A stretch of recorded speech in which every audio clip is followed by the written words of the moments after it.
We are live. Okay, very good. Good morning, everyone. Welcome to the Elyria Wastewater Pollution Control Board meeting for April 7th, 2021.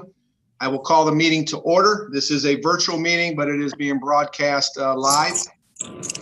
Board member roll call, Kevin Brubaker here. John Schneider? Here.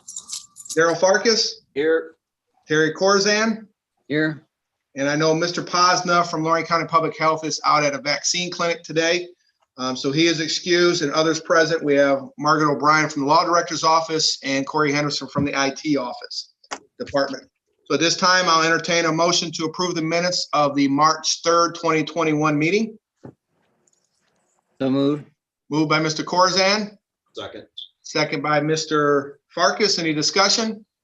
All in favor, aye. Aye. Aye. Opposed, nay. Motion carried. Old business, there is none. New business, Mr. Corzan. Thank you, Mr. Brubaker. As I submitted all the board members, Ohio Metallurgical on Clark Street is filing a permit to install for a new pretreatment system. The one that they had was destroyed in the fire a couple months ago. Basically, this new system will be discharging anywhere from 130 to 230 gallons a day. The processed water from the parts washers will go through an ultrafiltration system. The clean water that comes out of that will go back to the parts washers. So they'll be conserving water and recycling it, which is a good thing. The concentrate from the ultrafiltration system, along with mop water and the heat treating quench water, will go to the main treatment system, which consists of the wastewater being mixed with clay to absorb metals and oils, which are the only contaminants that they have of interest. The clean water will go to the city sewer, and the clay will be dewatered, tested, and disposed of. It should be non-hazardous, so there shouldn't be any concerns there. But that's basically that whole system in a matter of a few sentences. I'll take any questions if there are any. Just out of curiosity, Mr. Corzan, do we have a dollar? I know that was part of the building that burned down a couple months ago, several months ago. Do we have a dollar amount of what the construction cost, either between you and Mr. Farkas, what we're looking as far as that improvement? Actually, that would have been on the application, and I don't have that with me at the moment. Okay, I was just curious. Now, I could look up, Kevin, they want to build that addition. I mean, if you're curious, I can go grab the numbers. Nope, not at this time. I don't think it's pertinent for the conversation. I was just curious if we had that out there. Because obviously with the building burning down, that is an additional improvement to the city. So it's just curiosity. Okay. Any other questions? Have a question. Go ahead, John. Terry, what are they doing right now? Did the fire damage the existing system to the point that they're not doing anything over? They're not working at all, or do they have some sort of temporary setup? Actually, they're hauling all their wastewater off site right now for treatment elsewhere. Okay. So the sooner they can get this PTI approved by Ohio EPA and built and up and running, the better.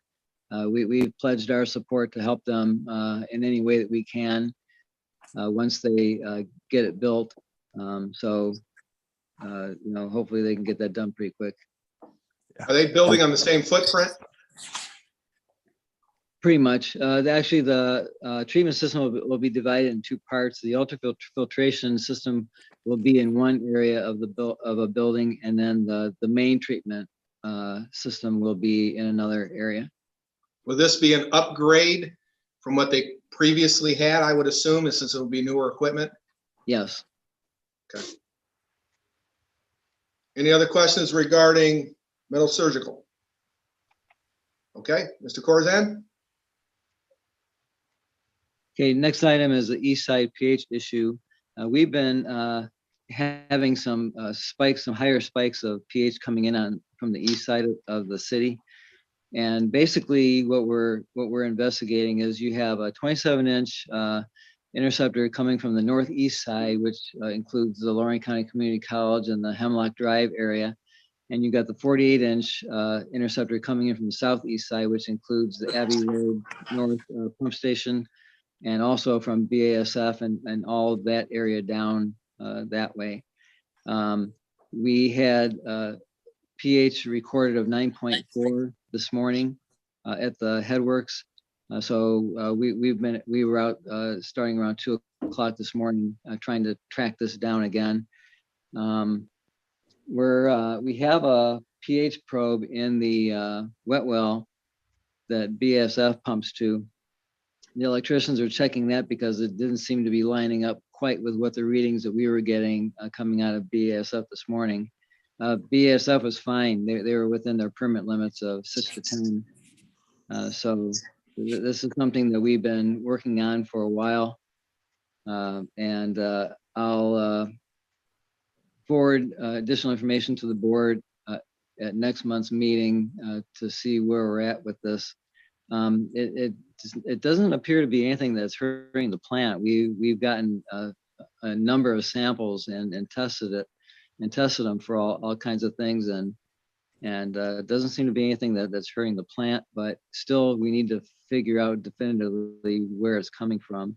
Another issue that we're having on the east side that we've already spoken with engineering about is that east side relief sewer, the 78-inch Hobos pipe. We've got a pH of 12 in that pipe, and that has a very slow trickle coming into the plant, just regular infiltration.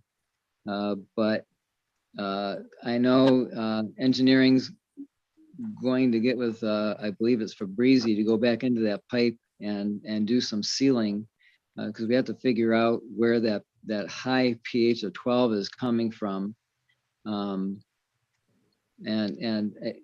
You wouldn't think that it would be harmful to the pipe, being fiberglass reinforced plastic, but still we need to see, is it the limestone that was used, the slag, to bed the pipe, or was the pipe put in limestone or something like that? So I know John and Kathy are working on that issue. But so, Mr. Corzan, what would cause, being a non-scientist, and I only took 1 year of science in high school, so tell me what would cause, what is a component of what the pH is, and what would cause something like that? Okay, the pH scale with 7 being neutral, anything that's acidic is going to be less than 7. Your strong acids would be down to like a pH of 1 or 2. Weak acids, organic acids, might be in the range of like anywhere from 4 to 6. Bases would be on the higher than 7 side. So your very strong bases like caustic soda or ammonium hydroxide would be pHs of around 14. Your weaker bases would be somewhere in the range of like 8 to 9. But 7 would be the pH of water. Now, interestingly enough, we've all heard about acid rain.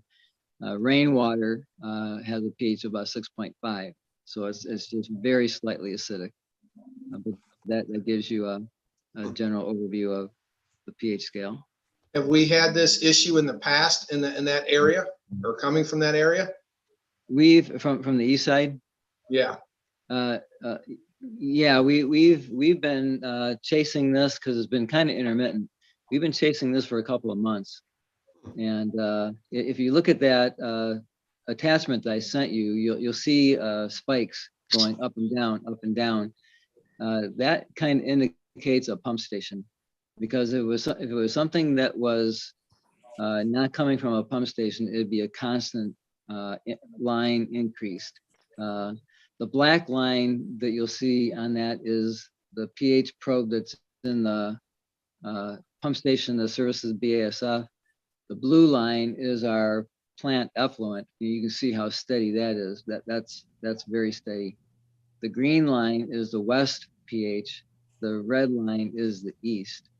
Now, the reason that the green line goes up just a little bit after the east is because during dry weather, we send all of the flow through the west side.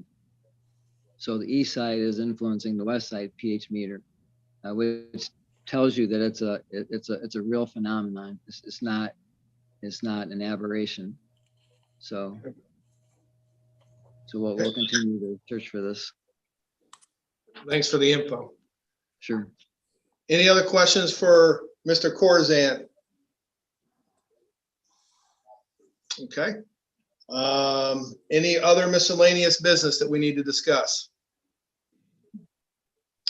Seeing none, our next board meeting will be on Wednesday, May the 5th, 2021. It'll be, it says right now, could be in third floor conference room or virtually. That'll depend on where we're at with the COVID activities. So keep that in mind. If there's no further business before the board, I'll entertain a motion to adjourn. So moved. Moved by Mr. Corzine. Second by Second. Mr. Schneider. Any further discussion? All in favor, aye. Aye. Motion carried.